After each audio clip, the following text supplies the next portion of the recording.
اور یہاں اس وقت ڈاکٹر نبی دائس صاحب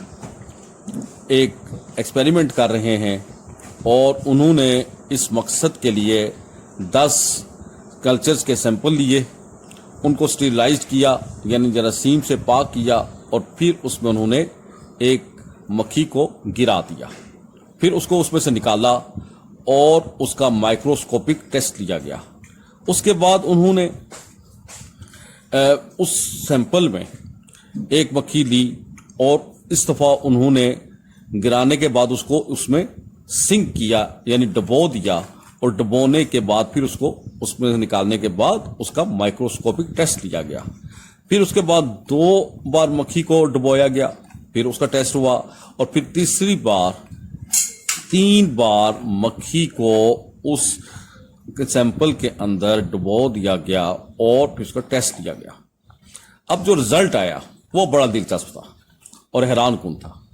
انہوں نے یہ دیکھا کہ جب پہلی بار اسٹیرلائزڈ سیمپل میں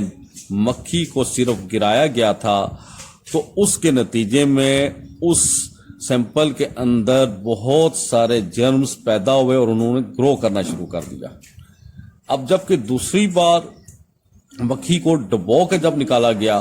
تو پھر اس کلچر میں سے جراثیم کم ہوئے، تیسری بار 2 بار ڈبونے پہ مزید ختم ہوئے، اور چوتھی بار 3 بار ڈبونے پہ مزید ختم ہوئے۔ اب یہ ایسا دلچسپ اور حیران کن رزلٹ تھا جو کہ انہوں نے مشاہدہ کیا، تو اس کو انہوں نے دنیا کے سامنے پیش کیا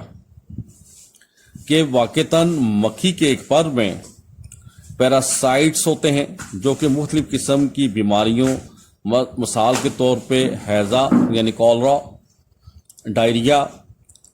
ٹائیفائڈ،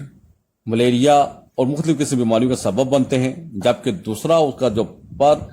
اینٹی ڈوٹ یا اینٹی بیکٹیریل خصوصیات کا حامل ہوتا ہے اور وہ ان بیماریوں کو ختم کر دیتا ہے۔ اب اس ریسرچ کو آپ سامنے رکھیے اور پھر